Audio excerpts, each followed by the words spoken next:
I'm glad you guys came into space today, and I'm super excited to be here. This is my first Boost Conference. Who's first? Oh, woo! Yeah! We got a lot of firsts in here. All right. So I'm going to call Audacious, and she's going to share a little bit about her organization, and we're going to talk about impacting the youth. I have worked with youth. I used to work at a residential treatment facility for boys, foster care youth, and for boys that had probation or behavioral challenges.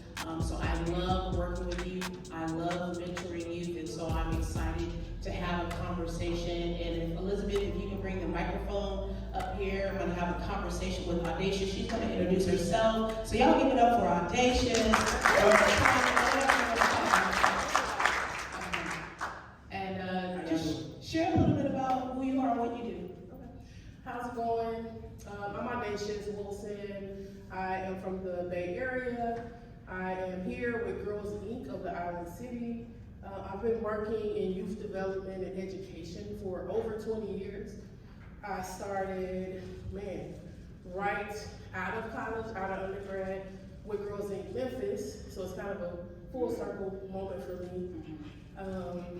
I started there in Memphis, and I did my intern there, actually. And at the time, when I finished my intern, I left, and my supervisor called me back and was like, hey, we want to offer you, a position. So I had a unique opportunity to work directly under the director of programs and the CEO. And at that time, she and the president literally took me under their wing and just taught me everything that they knew. And you don't necessarily find that, in youth development. I know from my experience and other people and colleagues I work with. And so that was just a wonderful experience for me, and I was able to take all of that knowledge with me throughout my career, and it allowed me to really just fall in love with the work, because I got the opportunity to really, learn all the ins and outs, at a very young age starting off, and so it allowed me to really just grow and expand, even just from, grant writing, to leading programs, creating schedules. Like, I got to do it all. I got to see it from every side. So it just really allowed me to just fall in love with the work. And so I've just been in it ever since. I'm also an artist outside of youth development, so I always find myself integrating, my art into the work. I'm a writer and poet, so I do a lot of spoken word poetry. So I always find myself incorporating that into literacy and building and creating literacy programs as well. I love that. And I always ask this question when I have my podcast: what brought you to this work? Either it was an experience that you had, something that happened when you were growing up, or some type of connection. What made you fall in love with working with youth? Well, one, I'm the youngest of 10. And it was always, our house was always the house on the block where everyone came to. There was always people there. And for saying that, and I grew up, let me start over. I'm from Mississippi originally, in a very small town. And we didn't have any after school program. It was just school, we came home. So a lot of things we always, were doing stuff in our house. So it was the house on the block, the family on the block doing things. But because of that lack of, I just had a deep appreciation and wanted that need, and I wanted to create and build something, for myself and for, other students and kids, like me. And so when I was in high school, I started creating different clubs and things like that, just for myself and my peers. And it just kind of grew from there. And as I got into, college, and I found myself doing some of those same things, in college.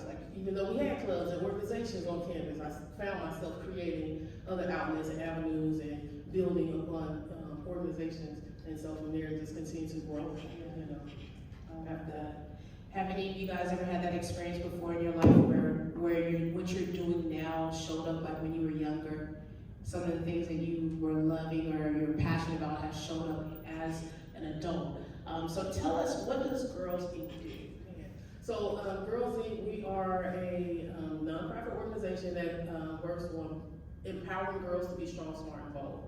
And at my facility, or my affiliate, we actually have we're a unique organization, because under Girls Inc., of course, we're a national organization, and we specifically cater to girls At our branch, we actually saw a huge need in Alameda, which is a small, city outside of Oakland. We saw a huge need about 30 years ago for child care and after-school programming, not only just for girls. So at the time, the organization created a additional program up under Girls Inc. called Alameda Island Kids, where we service both boys and girls. And so there, we created a program where we can go into the schools and provide, not only child care, but, after school and expanded learning programming. So we do, homework assistance, social emotional learning, enrichment, empowerment as well. So not only are we doing the Girls Inc. national programming around, self-confidence and esteem and promoting girls to take risks and try things they haven't tried before, we're also doing that with boys as well. That's awesome, and I think we don't hear enough about boys and their challenges with confidence. Have some of you men, young men, however you identify, ever dealt with the lack of confidence or challenges with confidence growing up? Yeah. Did they ever talk about it? Not really. Yeah, right? Don't talk about it. Don't talk about it, right? I mean, you didn't receive any advice, and so I'm really glad that you guys are working with boys and girls, because kids need confidence, right? Especially with all the challenges that they have going on in society, especially with social media, the images that they see on repeat often. So that's awesome that you guys are doing that. What changes have you seen with the program that you worked in with the youth that you serve? And speaking of boys, I think I've been with this particular branch going on 2 years, and just even after this 2 years time period, one of the things specifically with boys, we didn't have any guys working in our program when I first started there, and we still don't, honestly. What I've been doing is utilizing subs, because when we, short staffed, of course, we all deal with that. I've been using, sub agencies I'll call in, and so I specifically try to get guys to come in, because, we have a lot of boys in our program, and they need to see, other men, they need to see other boys, they need to see someone that looks like them. And so we've been bringing in more, substitutes that are, young men that, work with youth, and that just created a huge shift just in the last month, honestly. We hired a new site director about 2 months ago, but then we've been bringing in, all of these guys, and literally all of these boys in our program at one of the sites specifically, they are so engaged. Parents are showing up at 4:30, and they're like, come back at 6, and parents are like, okay. They're leaving and coming back at 6. So they want to be there now. They're being stimulated, they're being engaged, and they're excited about, programming. And so that's something that, I'm excited about being here. So I'm like trying to build, connections and trying to, build resources so that I can, figure out ways to take that and continue to build upon that for the fall, because, we definitely need to see more of that. So that's one of the things that we've seen. And how has Girls Inc., and specifically the department that you work with, helped to ignite the passion within youth to thrive? Through education, it could be sports, it could be through the arts. How are you guys igniting the youth with their passion to thrive? Sparking curiosity and giving voice, giving agency, to the student, but definitely just curiosity. That's something I started using at the beginning of the school years. Like, we have to have relentless curiosity. I've been trying to get my team, and they're like, what does that mean? Relentless curiosity. We have to be as curious about everything that we're doing to get our students to be just as curious as well. Because, to get them to explore, to get them to dive in, to try new things. So that's one thing we've really been pushing. We started using BIC, Building Intentional Communities, curriculum this year. So we're slowly pushing it in there, because I have a lot of veteran staff, so I've been trying to work and get, folks engaged in something different that they haven't used before. And so I'm constantly just saying, let's be, curious about it. And so with that, I have a lot of staff. I have one director who's been there she just hit 30 years this year. 30 years as a site director. And just the other week, she was like, I'm just so excited to do this work again, to fall in love with it again. And it stems from that curiosity of trying something new, you know, giving her, you know, different avenues. So I'm just gonna continue to ride that way and continue to just push that phrase, bring up this curiosity. Yeah, I love that. And I have one last question for you, and then we're gonna go to the audience, and I'm gonna bring somebody else up on stage. How do you, as a quote-unquote helping professional, prioritize your well-being working with youth? Because I used to work with kids, especially in the group home, and boy, I got called all kind of names. You can imagine. And one of them was with a B, and my name ain't Belinda. You know the type of, for me, I knew the type of clients or children that I was working with, but you still sometimes get overwhelmed, right? Just be honest, you love the work, you're very passionate about it, but you get overwhelmed sometimes. Sometimes you get a little stress and anxiety. So how do you, as a helping professional, prioritize your well-being so you can stay boosted? That is a loaded question. But no, it's a good question, actually. I was just telling Jay earlier that one of the things my supervisor, you know, last week I was just feeling overwhelmed, like, I'm finally fully staffed, I can't leave, you know. And she's like, no, that is the point, you need to go, you know.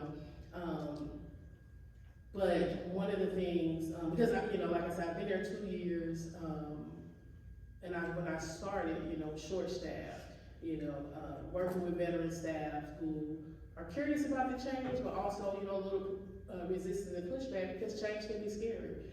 So it, you know, has had some challenging moments, but one of the things I've pushed into around my own self-care is just, you know, I'm an artist, so constantly diving into my art has helped me a lot. And also reminding myself that sometimes when situations come up, when, you know, with parents that may be frustrated or, you know, district personnel that may be frustrated, I just have to remind myself that sometimes some of those things that are coming my way have nothing to do with me. I just have to remember my goals and my mission and like stick to it. So I'm constantly reminding myself, you know, like, you know what, that has nothing to do with me. Let me just stay my course, stay my path, and keep pushing through. But it's a work in progress. Not in progress, well, yeah, it is, but it's constantly, you know, our self-care is a constant moving, you know, cycle. So we're constantly, you know, creating and inventing new ways to take care of ourselves. I don't think it's something that stops, you know, but it just continues. Yeah. Anyone have any questions for Audacious? Any questions on that? No questions? Everyone knows about, oh, there you go. I have a question. I want to circle back with the staff. You had mentioned that it's hard for you to get male staff. Why do you think so? Do you think it's because of the title, girls are corporate, or? Honestly, I do think it is the title. Because even when I talk to like some of the subs that have come over, you know, some of the guys that have come over and sub with us, when I asked about like, you know, hey, would you be interested, you know, in a permanent position? It's always that kind of step back, like, I'm not sure, you know.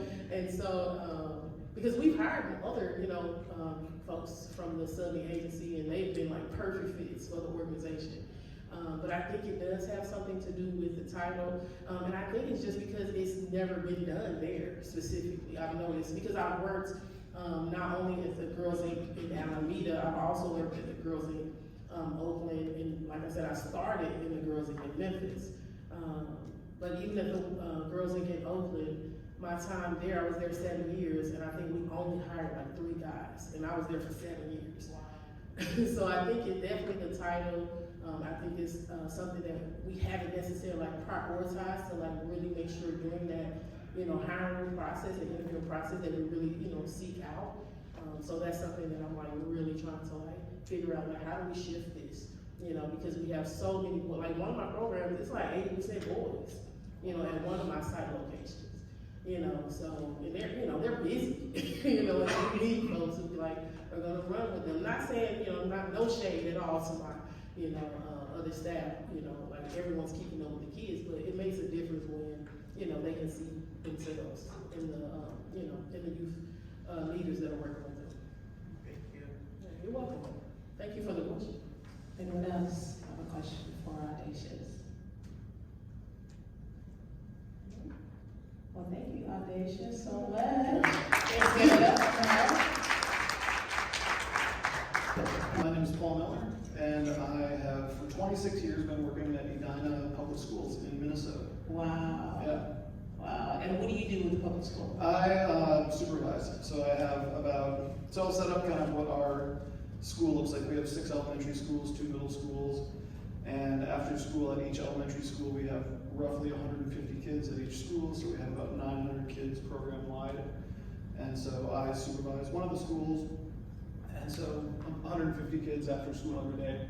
One thing that we do that might be unique is we also supply the staff that run recess and lunchroom.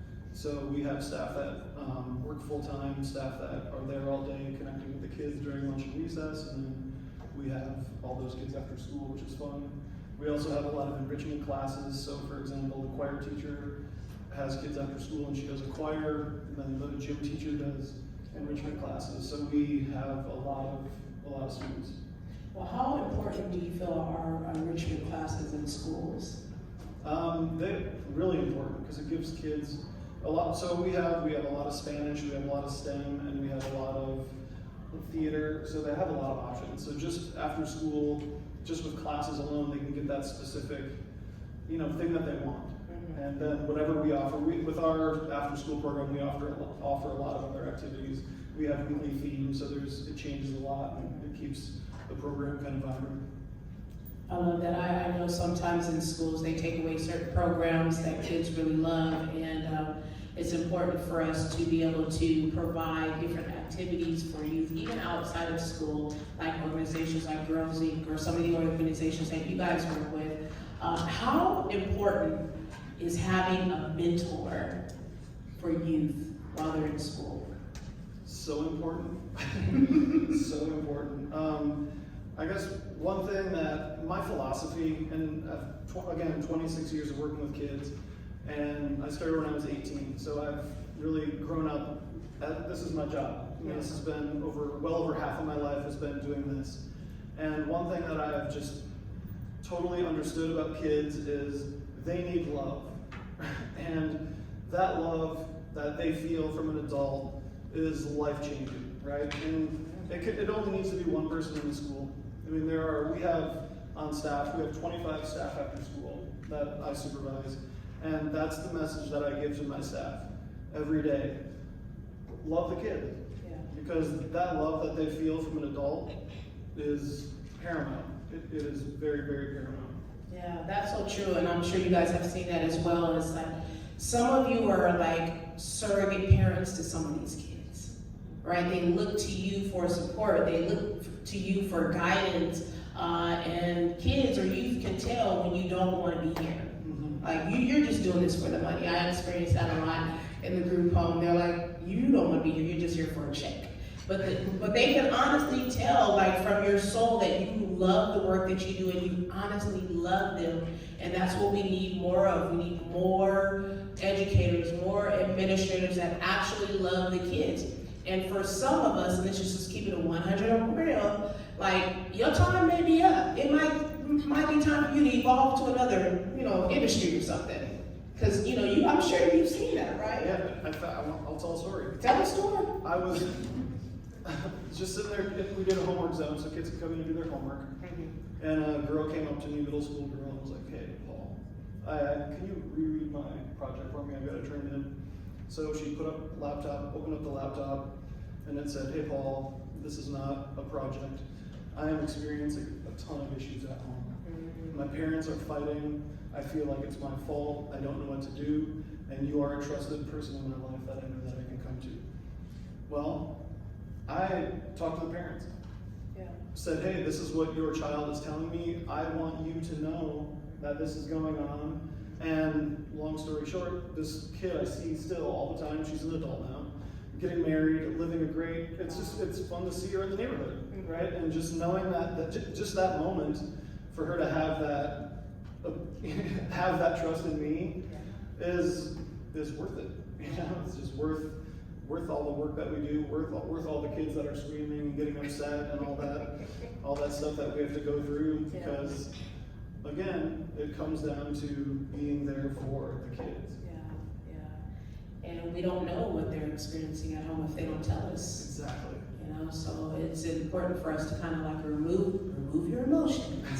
Let's look a little bit deeper, right, Paul? Yeah, right. And see what's going on with our students.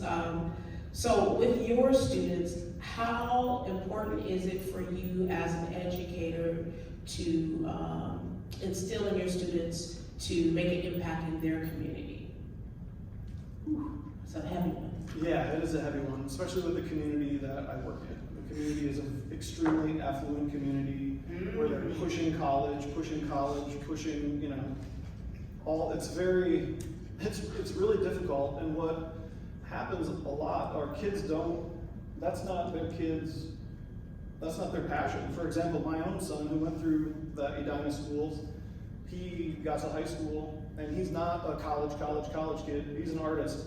And so we moved him to an art school, and he's finding that love from the art community, and he's thriving in that community. And it's funny because I see a lot of kids like that at my site.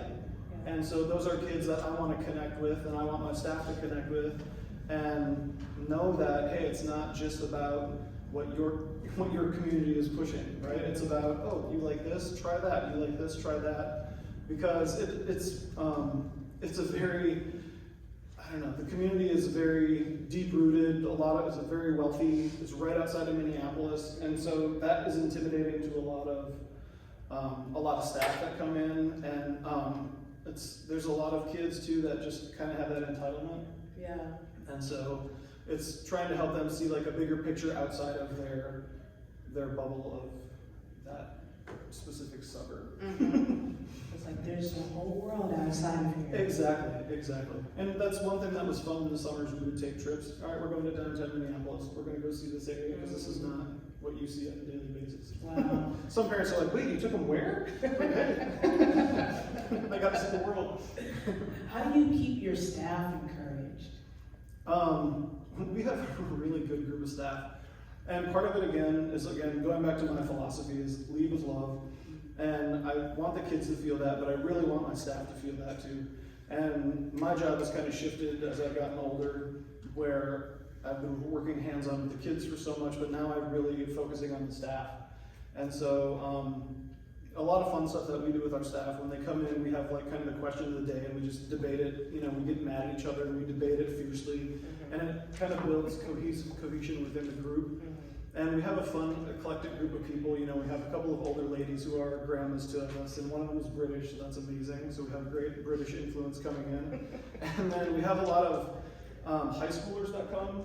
So the school that I'm at is just a few blocks away from the high school, and we started a pathway program for our high school students. So high school juniors and seniors can now get their last hour of school. They can get credit for a class, and they can also get paid to work with us. Because you throw high schoolers with elementary kids, and the elementary kids love the high schoolers. And so it's fun building up those high schoolers and seeing what great staff and mentors that they can be to kids in their own community. Yeah, I love that. And I love how love. That's the theme across is to lead with love, to give love and support to your students. So what strategies can educators, and just give us a little bit of insight from your perspective and your years in the industry, what strategies can educators use to ignite the passion in their students and then in their staff? Awesome. And their staff, for me, it's individual time with everybody. I make sure that every week I take time with each of my staff individually, and not even just to talk to them about, hey, how's it going with the kids, how's it going, but I want to know them as a person. Like, my thing is a lot of them are college kids, high school kids. I want them to know that I'm there to care for them, because I think that kind of, water flows down to the kids. If the staff are feeling loved and respected, then they're going to pass that on to the students. But I think individual time with staff really helps, and then encouraging that individual time with the kids. One of the things that we like to do is good notes home. So all the staff with their group of kids write a quick good note home, and then we give it to the parents, just so the parents, we have 150 kids after school, and so, a lot of times parents will only hear, hey, your kid did this, your kid did that, they did bad, and so telling them something positive, And again, that individual time with a couple of students where you just pull them aside, you take them for a little walk, you visit with them, you let them know that you care, and that makes a huge difference. And it makes a huge difference, especially with young staff that are trying to find themselves, or trying to figure out, oh, what is this job? What is this? Yeah. We always go to building relationships. Your job is to build relationships with the kids. And that I encourage that all the time. Take the kid for a walk around the playground, hang out with them, ask them a few silly questions. I mean, talk about food with them, candy. I mean, whatever the conversation is, it's just the adult showing the kid how much they care about it. Yeah. And that's awesome. It's the relationship building. And it creates a beautiful environment, not only for staff, but for students to know that you actually care about me. Exactly. You actually want to know how I'm doing. And I don't know about any of y'all. Have y'all ever got any good notes going on when you were in school? No. They never sent home good notes. It's always the bad ones, right? Did I do anything right? So I'm glad that you're doing that, and that's something that some of you can implement into your programs, into your schools, is sending a good note home. Michelle's doing great. She's an amazing student. And then I love how you said walking with your student and just spending time with them and seeing what's going on in their world. Sometimes we forget about they actually have a huge world that is going on outside of what they have in class. There's a lot going on in the lives of children, so it's important for us to spend the time and get to know them. Now, I have a quick question for the audience. Do you remember your favorite teacher that really impacted your life in high school or junior high? You probably remember their name, right? And why? A couple people, tell me why. Gentleman with the sunglasses on his hat. Why? Why do you remember? Tell us that person's name and then why. It was my third grade teacher, Miss Hamill, and she just cared so much about it. It was about everyone, but it seemed like it was just about me. So that matters when you're in third grade. Yeah, she made you feel important. She made you feel important. What about sis with the hat on? I would say my first grade teacher, Miss Brandon, and she just, it was just a feeling of care for everyone in the classroom. I think all of us remember Miss Brandon. So she was young, straight out of college, but she put a lot into us. I love that. And what about in the back with the pink magenta shirt on? That's you. It was actually my PE coach, Coach Beamer, who I still keep in contact with on the weekly, actually. Really? She didn't, it wasn't just teaching any kind of sport or anything. It was more about life lessons and how we can be the best team player for any team, including, family and work and anything in the future. So she was just an awesome coach. She went on to be my intern manager, and Wow. yeah, it was just an awesome experience. That is super cool. That is so good. And you too can be that same person for your students, for the youth that are in your community, that are coming to your schools. I have another question for you, Paul. And I'm here. I just feel the vibe with you. I know, right? Why is it important for us to cultivate confidence in boys or young men? Oh, wow.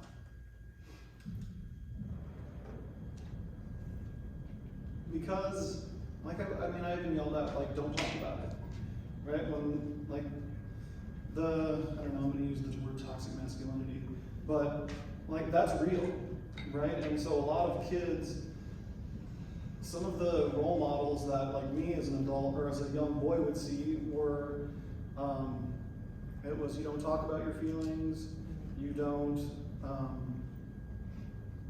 want to show weakness, it's like the social emotional stuff. It's like boys aren't really, you gotta be tough. You gotta be a tough boy, come on.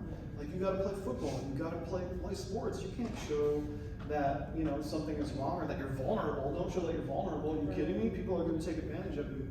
And so I think that's why it's important, to really connect with boys, letting them, in that one-on-one, say, tell me your feelings. Because you know what, chances are I've had those same feelings too. And if you can relate to someone and say, hey, the feelings that you have are real, and I'm gonna validate your feelings because they're your feelings. And maybe it's not the masculine tough guy thing to do, but it doesn't matter. It doesn't have to be that, because you don't need to grow up repressing all your emotions, repressing all your feelings. It's important to talk about them, right? And just be open and honest. And again, it goes back to like saying truth. I'm upset, I'm frustrated. And a lot of times boys, and again, another little philosophy that I have with getting in trouble, boys get in trouble. And I'm not in trouble. I'm like, I say this to parents all the time, your son is not in trouble.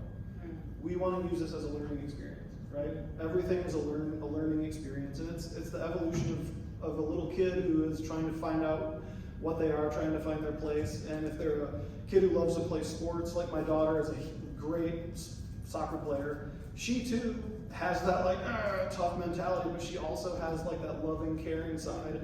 And we all have that as human beings. And as boys specifically, it's like you're supposed to kind of push aside that, like me being like, oh, I lead with love, I'm such a flower guy. And it's like, I don't care, because I embrace that, and I want other people to feel that way, because again, to me, like loving each other and respecting each other is far more important than me trying to put off some tough guy persona. Like, I don't want to emulate that for kids. I don't want kids to see, oh, Paul walking through the school, he's so tough and such a strong guy. I don't want kids to see that. I want them to see, hey, Paul's an approachable guy that I can go talk to, and I know that he'll listen and he'll validate my feelings, and he's there for me. Yeah. And so I want boys to feel that as much as girls. Me too. I really do. I want them to be able to honor their feelings. I need to get my son to talk about his feelings. I have a 15-year-old son, 13-year-old daughter. So that's... Yeah. I think I would get into that point where I'm not really cool with my daughter anymore. I keep telling her that. I'm like, once you hit 13, like you don't laugh at my jokes anymore. It's not funny. It's not funny, Dad. It's not funny. It's not funny. Not at all. But the funny thing is since I know all of her friends because they were in the program that I work at, then I hear their friends like, no, your dad's cool. Your dad, and I'm like, see, told you. Okay. Okay, guys. He always would give me candy. I'm like, yep, that's how. Come on, let's chat. Have a piece of candy. Oh, what did I tell you? Let me help you navigate that. Oh my gosh. One last question for you, Paul. What are some of the ways that you prioritize your well-being, and even for your staff, tell them how to, or empower them how to prioritize their well-being with confidence? Take a break. Good grief. We act like in our field of work, we act like we can't take breaks. We've got to constantly be focused. I'm like, every time, as soon as the last kid leaves the cafeteria, get out of the building. All the staff, go, leave, get out of the building. Luckily, we have like a little walking trail, so I walk 15 minutes out and I walk 15 minutes back every day, and then take that 30-minute break, or a few of us will go grab lunch together, and it's just a good way to just don't think about work for a while. And believe me, I was awful about it. I'd bring all my work home. I would try to work on Saturday. I'd be checking my emails on Sunday. I can't do it. You just have to just say stop. Like, the world is not gonna end because I'm not doing this on the weekend. It's like, no. That's like, just let it be. And again, just doing fun things with the staff. That always helps too. And sometimes we'll do that like after the work is done. 6 o'clock, we'll go to a restaurant together, do something as a team. Yeah. And it's important that as educators, administrators, staff, that we prioritize our well-being, because we cannot serve from an empty well, right? We can't serve others until you take care of yourself. And I love how you said take a break. I always say take a break before you break. Because if you get there, then there's going to be some repercussions, be it from your administrator or affecting the youth that you serve. So, anybody have any questions for Paul? Any questions for him? Yeah, as an educator. There you go. So clearly, we can see your passion and your dedication. How do you get your staff to that level? All right. By being this way every single day. Every day when I show up to work, I try to ooze passion in front of them. I speak with passion. I talk to them exactly the way that I want them to be. I feel like I constantly want to be teaching. I want to be collaborating with them. I bring passion every single day, and sometimes it's hard. And that's why I find it really important to take care of myself by taking my breaks, by putting work is done at 6 o'clock, and then I play soccer with my kids, or do art stuff with my son, and just leading with that in mind, where it's like people are going to see how I approach work because I'm their leader, right? I'm their boss, but I don't want to be their boss. I want to be somebody that they can come to when they need something, and so every day I show up with an awesome attitude, no matter what. Like, I can feel like crap, I've got a headache, but I'm gonna come in and I'm gonna, be all about, let's go, let's do this is gonna be fun. I'm gonna go play basketball with the kids. I'm gonna show you how to do this. And I think that's a good way it's a good role model for the staff to see as well. Does that answer it? Is that too like generic or cheesy of an answer? Because it is really hard. A lot of times food too. A lot of times I'll swing by our Jerry's Foods and grab some donuts and be like, donuts, all right, oh look at, we got the Kool-Aid packets and the waters, get some energy. And Anybody else have any questions? How are your teenage employees counted in the ratio within your program? So they don't count the ratio if they're under 60. If they're 15, they don't count. But once they turn 16, they count in the ratio.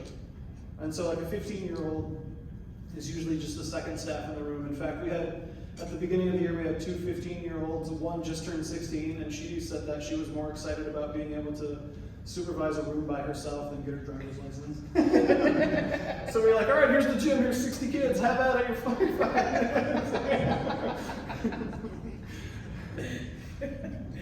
Anyone else have any questions for Paul?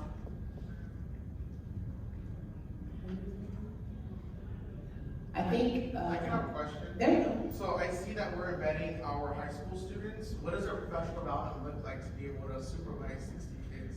Is it a lot of like coaching that you do on your own, or is it something that the organization helps you with? Yeah, that's an awesome question. In fact, I'm working a ton with our other staff about coming up with a professional development program. And one thing that we've come up with recently that we've started using is we have a mentor program. So for us, we have the supervisors, then we have the leads, and then we have full-time staff. And we've taken a look at the full-time staff and we see their strengths and how well they do. And we've kind of earmarked a couple of them as mentors. And so a new staff coming in, their first week on the job will simply be being mentored by that one staff. Like, your job this week is to shadow Harry, who's just an awesome staff that we have. And like, seriously, it's crazy. So we've just started this, and the last 3 staff that Harry has mentored for a week are like coming to me after the week and was like, I love this job. This job is so great. It's so fun. I want to be just like Harry. And so, but it's very intentional in terms of this is what the list is for the mentor to do. And it's like, it's everything from like, show them where they can put their stuff, grab a walkie-talkie. This is where we see where the kids are absent for the day. This is how we check kids in. This is how we run the gym. This is how we run outside. So everything, A to Z, is what they do. And we also have a basics. We have just like a general basics about working with students with special needs.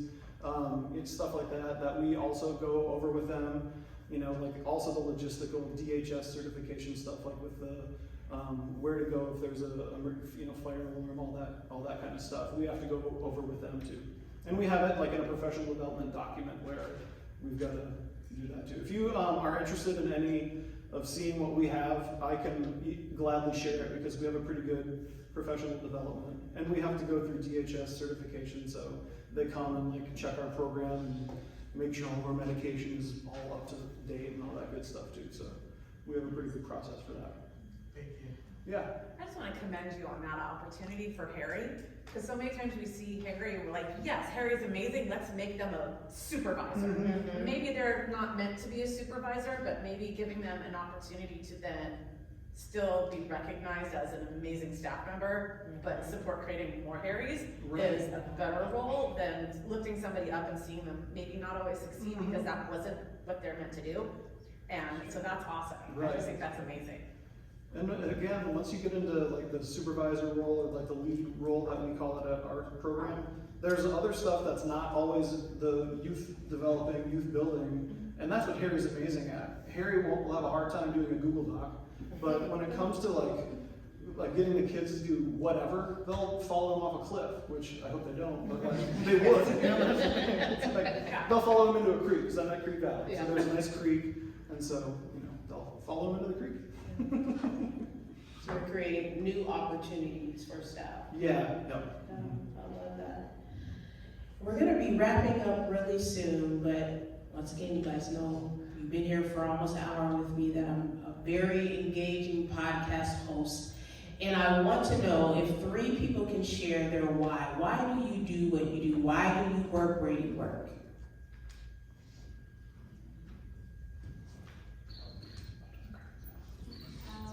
My community, it's part of my responsibility to make sure that the children in my community have something to strive for when they grow up. Thank you. Come back and help the community.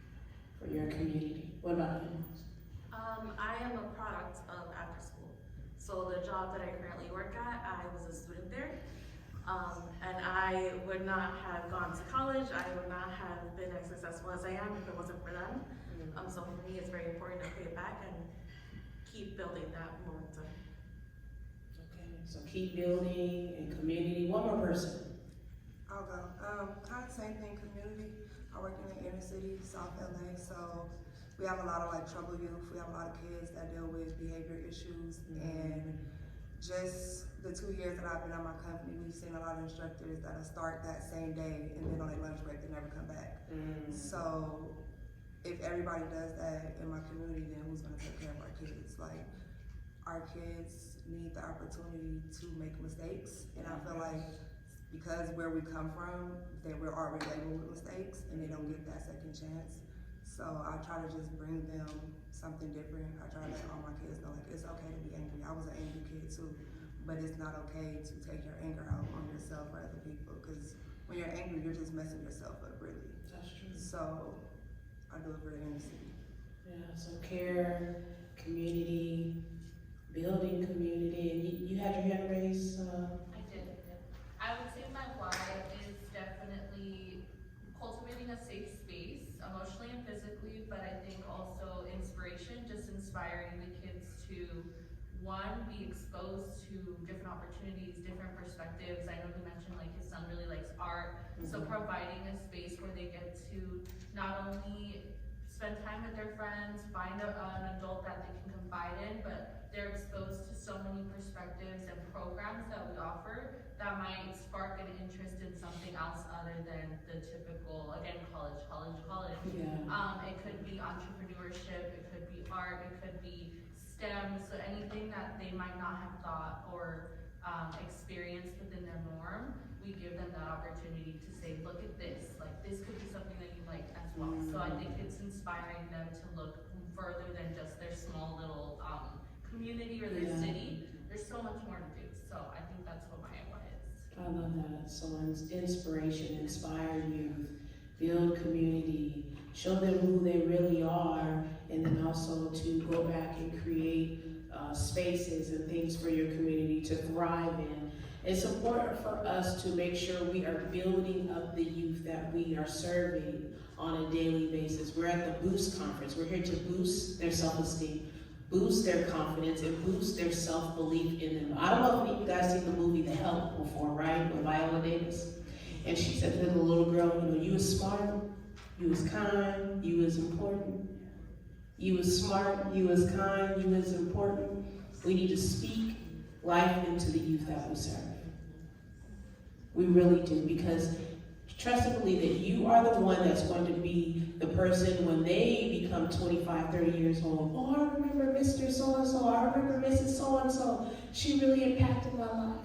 So let's remember our why throughout this conference. Engage with one another, build community, network with folks. Talk to Paul, he has all the programs, and the leadership development that he can help you with, and just make sure when you walk away from this conference that you walk away with tools and resources that are not only just to change your life, but to change your community. So thank you guys so much for joining us today for the Double Confidence podcast session, and I'm gonna turn it back over to Elizabeth. Thank you guys. Give yourselves a round of applause. Good applause. Congratulations.